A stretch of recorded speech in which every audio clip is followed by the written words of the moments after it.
Hello and welcome to this module on the skills development levies. In this video, we're going to look at the story about the skills development levies and what journey does it follow from the time that we pay as employers the skills development levy to SARS to the time that we get a portion of this back. So this video covers that, and also what happens along the way. Who are the bodies involved in the story of the skills development levy? So let's begin very briefly with what's the purpose of the skills development levy. The Act, obviously this is based on the Skills Development Act.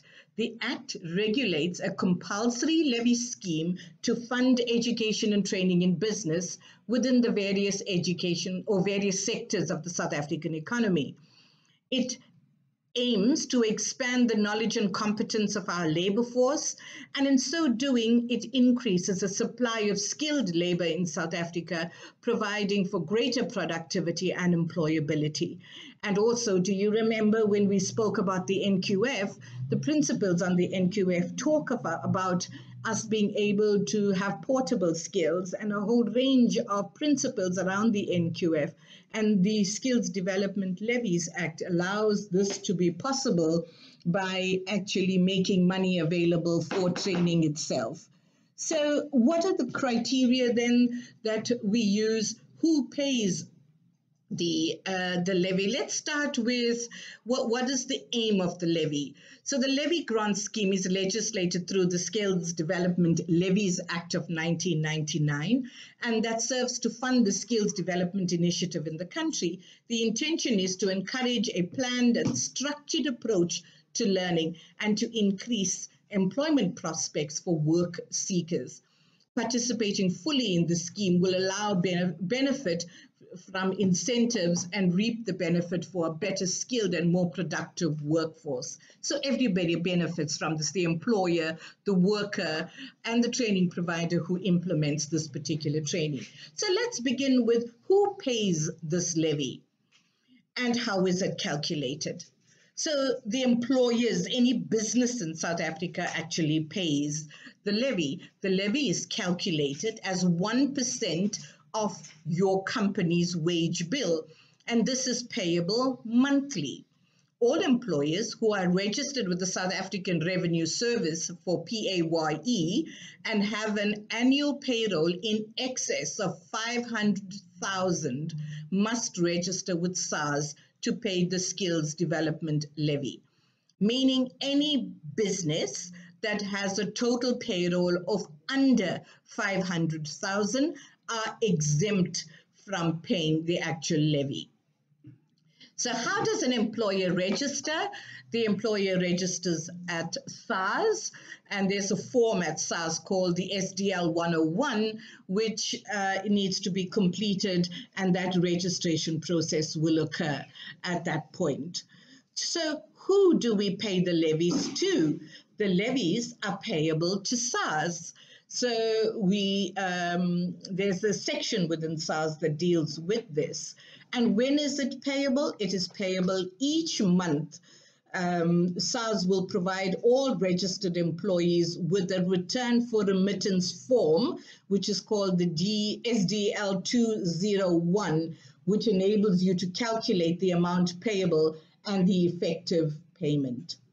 So how does this payment work? Let's look at the story of the skills development grant. So where does the money go when it gets into SARS?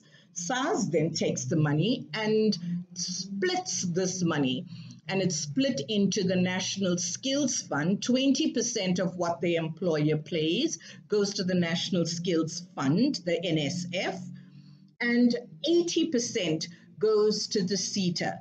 And you can, if you don't know what a SETA is, there is a video that talks on what the SETA is and what the SETA comprises of.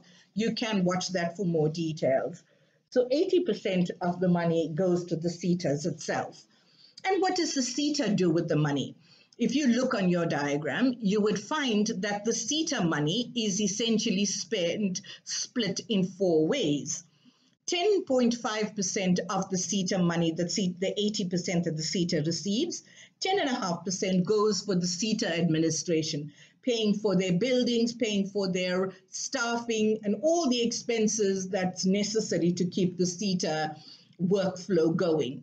0.5% goes to the Quality Council for Trades and Occupations. Remember, QCTO came into our landscape rather late, and it's not adequately covered by the fiscus. So there was a decree that all SETAs need to pay 0.5% to the QCTO. One is not sure how long this would be or whether that 0.5 might increase depending on how government decides that QCTO is going to be funded. The next one, the next pot that goes out of the QCTO is for the mandatory grant. And there's another video that we're going to be talking about what the mandatory grant is, the workplace skills plan and the annual training report. If you refer to that, you'll get the detail on that particular process. But 20% is on the mandatory grant. There's a little bit to say about the mandatory grant because it is actually supposed to be, in terms of legislation, 50%. In 2012, December, the then Minister of Higher Education and Training, sent out a gazette in December to change that to 20%. BUSA, that's Business Unity South Africa, had engaged the minister in a court battle on the process and requested that that money then reverts to 50%. To my knowledge, this has been a lot of toing and froing from then to the current year, 2020. My last knowledge of this is that the BUSA had won and that the 50%, it's supposed to revert to 50%. But as of making this particular video, it is still 20%, hence the slide reads 20. So be open that that might be a changing number. The next part of the money, so we got 10.5% for admin, 0.5% to QCTO, 20% to mandatory grants. The 49% goes to the pivotal grant. Pivotal grant covers the scarce and critical skills within a particular sector. And so of that 49% of the pivotal grant, 80% is within the pivotal space. And the SETAs take 20% of the 49% and puts it towards what we refer to as a discretionary grant. Now, discretionary grants, many of you in the sector would be familiar with. Annually, the SETA opens a window, and often after the financial year end, and says, guys or employers, we now have this amount of money in our discretionary pool. Would you apply and forward your applications on any additional skills that you would like to deliver in your workplace? And that's what the discretionary grant is for. So the pivotal grant and the discretionary grants is the application process that providers need to apply for and get that particular funding. So in a nutshell, that's the landscape of, or the story of the skills development levy. We can't go into detail on a lot of them because they can be quite lengthy. So we'll take them all in separate videos. So the next video that you should look out for is what is the mandatory grant and what comprises the mandatory grant and how do we do that? How do we claim it back? Thank you very much, and I thank you for listening.